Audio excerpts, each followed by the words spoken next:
क्या मनुवाद में एक ऊंची कास्ट वाला अपनी बेटी को किसी दलित मर्द को शादी के लिए दे सकता है?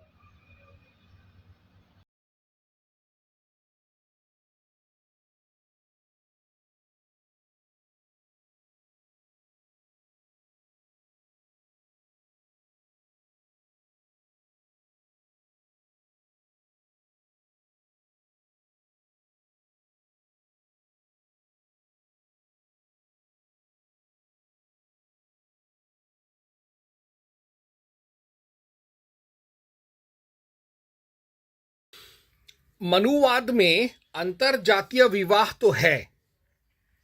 अगर खास तौर पे प्रेम विवाह, गंधर्व विवाह या स्वयंवर विवाह कर रहे हैं तो उसमें अंतरजातीय विवाह मुमकिन है। ऊंची जाति, ऊंचे वर्ग की लड़की किसी नीचे जाति, नीचे कुल, नीचे वर्ग, नीचे वर्ण के लड़के से शादी कर ले, यह गंधर्व विवाह, प्रेम विवाह, स्वयंवर विवाह में संभव है।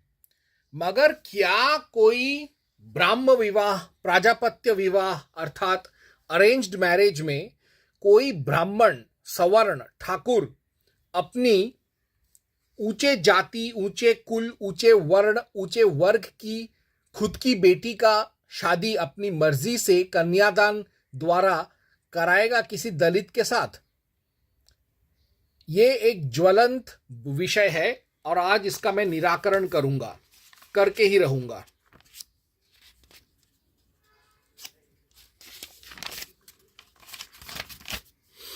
सबसे पहले मैं समझ लूं कि मनु 10.11 में प्रतिलोम विवाह ओके, यानी ऊंची जाति की लड़की चाहे तो नीचे तथा कथित नीचे जाति या दलित लड़के से विवाह कर सकती है, क्योंकि मनु इसका अनुमति देता है मनु 10.11 में।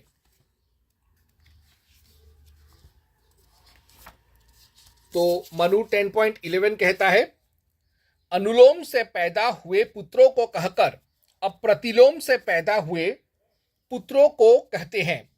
क्षत्रिय द्वारा ब्राह्मणी से उत्पन्न हुए पुत्र को सूत, वैश्य के द्वारा क्षत्रिया से उत्पन्न को मागध और वैश्य से ब्राह्मणी में उत्पन्न को विदेह कहते हैं। तो प्रतिलोम विवाह तो मुमकिन है, मगर क्या कोई बाप अपनी बेटी का कन्यादान किसी दलित से करेगा? तो इस विषय पर मनु 3.66 कहता है, poor but Shudra has to be good, well read, आस्तिक, वैदिक। उससे भी पहले मैं पढ़ूं, बहुत विषय इंपॉर्टेंट है। महाभारत आरण्य वन पर्व आजगर पर्व 180.23, 25 to 26, 33। कैरेक्टर नेचर देखो, वर्ण, वर्ग या जाति नहीं। चलो ठीक है, इस बात को मान लेते हैं। देखते हैं क्या कहता है शास्त्र इस विषय पर। तो मैं पढ़ रहा हूं महाभारत आरण्य वन पर्व आजगर पर्व 180.23, 25 to 26, 33, जो कुछ ऐसे कहता है। सर्प बोला, युधिष्ठिर, सर्प उवाच, सत्य एवं प्रमाणभूत ब्रह्मा तो चारों वर्णों के लिए हितकर है। सत्य, दान, अक्रोध, क्रूरता का अभाव, अहिंसा और दया आदि सद्गुण तो शूद्रों में भी रहते हैं। युधिष्ठिर ने कहा, यदि शूद्र में सत्य आदि उपर्युक्त लक्षण हैं और ब्राह्मण में नहीं है तो वह शूद्र शूद्र नहीं है और वह ब्राह्मण ब्राह्मण नहीं है। सर्प, जिसमें ये सत्य आदि लक्षण मौजूद हो वह ब्राह्मण माना गया है और जिसमें इन लक्षणों का अभाव हो उसे शूद्र कहना चाहिए। सभी मनुष्य सदा सब जातियों की स्त्रियों से संतान उत्पन्न कर रहे हैं। वाणी, मैथुन तथा जन्म और मरण ये सब मनुष्यों में एक से देखे जाते हैं। इस विषय में यह आर्ष प्रमाण भी मिलता है। ये यजामहे, यह श्रुति जाति का निश्चय न होने के कारण ही जो हम लोग यज्ञ कर रहे हैं ऐसा सामान्य रूप से निर्देश करती है। इसलिए जो तत्वदर्शी विद्वान हैं वे शील को ही प्रधानता देते हैं और उसे ही अभीष्ट मानते हैं। यानी एक पुरुष का या एक लड़के का विवेचना उसके जाति, कुल, गोत्र, परिवार, कुटुंब, आर्थिक परिस्थिति, सामाजिक परिस्थिति, वर्ण, वर्ग, जाति पर आधारित न करके उसके शील, चरित्र, स्वभाव के ऊपर निर्णय करना चाहिए। तो उस हिसाब से अगर किसी शूद्र का शील अच्छा है, मन, चरित्र, स्वभाव अच्छा है, तो वो बिल्कुल उसका कन्यादान कर सकता है, उसको कोई भी ब्राह्मण अपनी बेटी का। तो ये हो गया, उसका चरित्र अच्छा होना चाहिए, स्वभाव अच्छा होना चाहिए, गुण अच्छे होने चाहिए। साथ साथ मनु 3.66 अब हम पढ़ेंगे, कहता है poor but Shudra has to be good, well read, आस्तिक, वैदिक। तो इसी चीज को मनु संक्षेप में कहता है कि जो अगर कोई ब्राह्मण को अपनी बेटी का विवाह किसी शूद्र से कराना पड़े तो उसको देखना चाहिए कि वो लड़का पढ़ा लिखा है कि नहीं, वो आस्तिक है कि नहीं, वह वैदिक है कि नहीं। अगर है और अगर उसका चरित्र, स्वभाव, गुण भी अच्छा है, शील भी बहुत उत्तीर्ण है, तो उसको कन्यादान कर देना चाहिए अपनी ब्राह्मण लड़की का। तो मनु 3.66 कहता है गुड शूद्र, जिनके पास थोड़ा धन है, ऐसे कुल भी वेदाध्यायन से बड़े और उत्तम कुलों की गिनती में हो जाते हैं और बड़े यश को पाते हैं। हो सकता है कि जो शूद्र दलित लड़का आया है वो परिस्थिति के कारण छोटे परिवार का आज है, लेकिन उसके अंदर बुद्धि है, उसका स्वभाव अच्छा है, उसका चरित्र अच्छा है, उसका गुण अच्छा है, उसका शील पक्का है, वो धार्मिक है, आस्तिक है, उसके पास आधुनिक शिक्षा भी है और उसके पास धार्मिक शिक्षा भी है।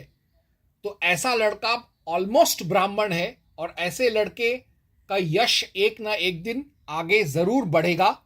और यही सोचकर, यही प्रमाण मानकर, जानकर ब्राह्मण को भी अपनी बेटी का कन्यादान ऐसे लड़के के साथ बिना किसी संकोच का करना चाहिए। ये मैं नहीं कहता, ये शास्त्र कहते हैं और यह प्रैक्टिकल भी है। और तो और मनु 3.7 कहता है दो Shudra it has to be good clan. हो सकता है कि वो शूद्र परिवार हो जिससे वो लड़का बिलोंग करता हो, लेकिन फिर भी उसका परिवार के लोग अच्छे होने चाहिए, उसका पृष्ठभूमि अच्छा होना चाहिए, माँ बाप सदाचारी होने चाहिए। तो भले ही वो लोग दलित हो, उनके घर में अपनी बेटी का कन्यादान करने में कोई गुनाह नहीं है। तो मैं पढ़ रहा हूं मनु 3.7। लेकिन यदि ये गुण नहीं है उस परिवार में और वो शायद रिजर्वेशन की वजह से या राजनीति की वजह से या दबंगई की वजह से एक शूद्र परिवार या दलित परिवार बहुत अमीर बन गया है, लेकिन उनके अंदर धर्म का लेश मात्र नहीं है, तो ऐसे परिवार में शादी नहीं कराना चाहिए। ऐसे परिवार में परिवार से लड़की नहीं लेते हैं, लड़के को भी नहीं लेना चाहिए। तो मैं पढ़ रहा हूं मनु 3.6-7। जो गौ, बकरी, भेड़, धन और अन्न से भले ही बड़े हुए हो और बड़े हों, परंतु इन आगे कहे हुए 10 कुलों को स्त्री या पुरुष संबंध में त्याग दे, अर्थात इनमें विवाह न करे। जो जाति कर्म आदि क्रिया रहित हो, जिनमें जाति का धर्म कर्म ही नहीं है, जो आस्तिकता ही नहीं है, म्लेच्छ हैं, अनार्य हैं, म्लेच्छ धर्म को पालन करते हैं, ऐसे दलित परिवार में बेटी का कन्यादान नहीं करना चाहिए। साथ साथ में ये मनु 3.7 ये भी कहता है कि जिसमें कोई बहुत ही विभत्स क्रॉनिक जेनेटिक बीमारी हो तो भी नहीं करना चाहिए, जो कि एक स्वाभाविक बात है। ऐसे लड़के से नहीं कराना चाहिए शादी, इनफैक्ट लड़की भी नहीं चाहेगी। खैर, जो भी हो गया, यानी अगर कोई कुल, कोई दलित कुल बहुत अमीर है, बहुत शक्तिशाली है, लेकिन वो आपराधिक प्रवृत्ति के हैं या धर्मद्रोही, राष्ट्रद्रोही हैं, नास्तिक हैं, तो उस घर में कन्यादान नहीं देना चाहिए। अगर कन्या जिद करे तो भी कन्यादान नहीं करना चाहिए। मनु 2.136 इसका उपाय देता है, man has to be literate, well educated, highly qualified. Manu 2.136 ये कहता है कि अगर कोई दलित लड़का ऐसा किसी ब्राह्मण लड़की से शादी करना चाहे तो उसके पास बहुत सारा क्वालिफिकेशन, लिटरेसी, एजुकेशन, ज्ञान होना चाहिए, बुद्धि होना चाहिए। तो मैं पढ़ रहा हूं मनु 2.136, धन, बंधु, आयु, कर्म और पांचवी विद्या ये मान्यता के स्थान हैं। जो पीछे है वही पहले से बड़ा है, अर्थात धन से बंधु बड़ा है इत्यादि। अब सिर्फ पाश्चात्य या आधुनिक पढ़ाई लिखाई करने से ही कोई राष्ट्रवान या धार्मिक नहीं बन जाता। ऐसे कई प्रमाण हैं जहां पे एक बहुत पढ़ा लिखा आदमी विदेश से पढ़कर आया है, न्यूजीलैंड से पढ़ के आया है, ऑस्ट्रेलिया से पढ़ के आया है, लेकिन है अव्वल दर्जे का नीच, असंस्कारी, कुसंस्कारी, व्यभिचारी, व्यसनी, राष्ट्रद्रोही, धर्मद्रोही। तो इसीलिए मनु 2.154 कहता है रिलीजियस स्पिरिचुअल एजुकेशन भी होना चाहिए उस मानस को। यानी वो दलित लड़का जो कन्यादान चाहता है किसी ब्राह्मण लड़की का, तो आधुनिक शिक्षा के साथ साथ उसके पास थोड़ा बहुत धार्मिक और आध्यात्मिक ज्ञान और प्रशिक्षण भी होना चाहिए। मनु 2.154 कहता है, ना बहुत वर्षों से, ना सफेद बालों से, ना धन से, ना भाई बंधुओं से कोई बड़ा होता है। ऋषियों ने यह धर्म किया है कि जो अंगों सहित वेद पढ़ने वाला है वही बड़ा है। अब इस सिलसिले में कुछ लोग कहेंगे कि भाई दलित के पास लड़ाई कर रहा है जिंदा रहने के लिए, तो वो वेद जैसा कठिन ग्रंथ कैसे पढ़ सकता है? तो उसका जवाब है शास्त्रों में। वेद नहीं तो कम से कम पुराण तो पढ़ो, पुराण तो पढ़ा हुआ होना चाहिए। तो ये लिखा है ब्रह्म वैवर्त पुराण, ब्रह्म खंड 10.134 to 137, एटलीस्ट पौराणिक ज्ञान इफ नॉट वेद। यानी अगर उसने पुराण भी अगर पढ़ लिए तो भी चलेगा, कुछ तो उसको धर्म गरम पता है। तो मैं पढ़ रहा हूं ब्रह्म वैवर्त पुराण, ब्रह्म खंड 10.134 to 137। एक पुरुष ब्राह्मणों के यज्ञ में यज्ञ कुंड से उत्पन्न हुआ, वह धर्मवक्ता सूत कहलाया। वही धर्मवक्ता सूत हमारा पूर्वज है। कृपा निधान ब्रह्मा ने उसे पुराण का अध्ययन कराया। इस प्रकार वही यज्ञ कुंड से उत्पन्न सूत पुराणों का वक्ता हुआ। तो यानी जो दलित हैं उनके लिए ही पुराण लिखे गए हैं।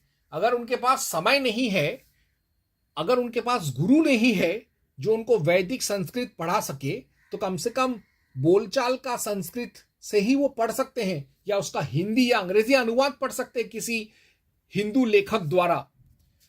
यही कहता है Bhagavata Mahapurana 12.12.64 to 65, Puranas must for Shudras.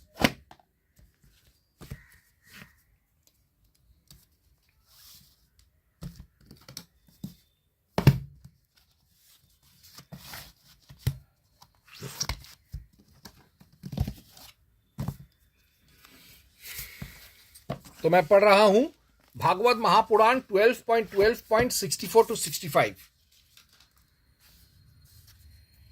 इसके अध्ययन से ब्राह्मण को ऋतंभरा प्रज्ञा तत्वज्ञान को प्राप्त कराने वाली बुद्धि की प्राप्ति होती है, और क्षत्रिय को समुद्र पर्यंत भूमंडल का राज्य प्राप्त होता है। वैश्य कुबेर का पद प्राप्त करता है, शूद्र सारे पापों से छुटकारा पा जाता है। भगवान ही सबके स्वामी हैं और समूह के समूह कलिमलों को ध्वंस करने वाले हैं। यो तो उनका वर्णन करने के लिए बहुत से पुराण हैं, परंतु उनमें सर्वत्र और निरंतर भगवान का वर्णन नहीं मिलता। श्रीमद् भागवत महापुराण में तो प्रत्येक कथा प्रसंग में पद पद पर सर्वस्वरूप भगवान का ही वर्णन हुआ है। तो यानी पुराण पढ़ने चाहिए। अगर पुराणों में भी अगर उसको दिक्कत हो रहा है तो कम से कम श्रीमद् भागवत महापुराण पढ़ लो। और कितना ऑप्शंस देंगे, तो कुछ तो धार्मिक एजुकेशन उसको मिलना ही पड़ेगा, तभी तो वो लायक बनेगा कि हाँ वो किसी ब्राह्मणी का पाणी ग्रहण कर सके। और तो और मनु 10.126 to 128 कहता है धार्मिक, याज्ञिक, obedient to Brahmins, humble, helpful, non jealous. यानी जो दलित लड़का किसी ब्राह्मणी से शादी करना चाहता है तो उसके क्या क्या गुण होने चाहिए, उसका स्वभाव क्या होना चाहिए, ये देखना पड़ेगा। और ये चीज मनु 10.126 to 128 में दर्ज है।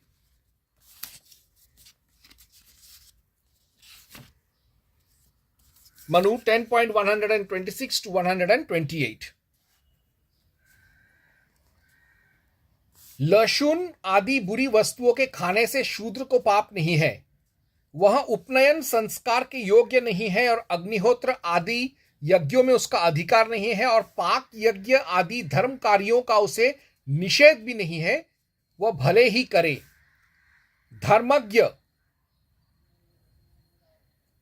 और धर्म के अभिलाषी तथा सत्पुरुषों कैसे आचरण करने वाले शूद्र पंच महायज्ञों को मंत्र रहित करने से निंदनीय नहीं होते, वरन उनकी प्रशंसा होती है। पराई निंदा ना करने वाला शूद्र जिस प्रकार द्विजातियों की सेवा करता है, उसी भांति अनिंदित होकर इस लोक और परलोक में सुख पाता है। तो यह भी साफ हो गया कि उसके अंदर दिखावे का धर्म पाखंड नहीं, अंदर से उसके अंदर धर्म का ज्योति जलना चाहिए। मनु 10.62 ये भी कहता है कि जो दलित लड़का ब्राह्मणी से विवाह करना चाहता हो, उसका कन्यादान ग्रहण करना चाहता हो, तो उसको विलिंग टू डिफेंड धर्म, उसके अंदर धर्म रक्षा का जज्बा कूट कूट कर भरा होना चाहिए, तभी वो ब्राह्मणी का हाथ थामने के काबिल होगा। मैं पढ़ रहा हूं मनु 10.62। डू और डाई फॉर लेडीज। पुरस्कार की आशा ना करके गौ, ब्राह्मण, स्त्री और बालक इनमें से किसी के लिए भी प्राण त्याग करना प्रतिलोमज जाति वालों के लिए सिद्धि का कारण होता है, अर्थात इससे वे स्वर्ग को जाते हैं। यानी धर्म के लिए, गौ के लिए, ब्राह्मण के लिए, स्त्री के लिए, न्याय के लिए, देश के लिए मरने मिटने के लिए भी तैयार होना चाहिए वो लड़का।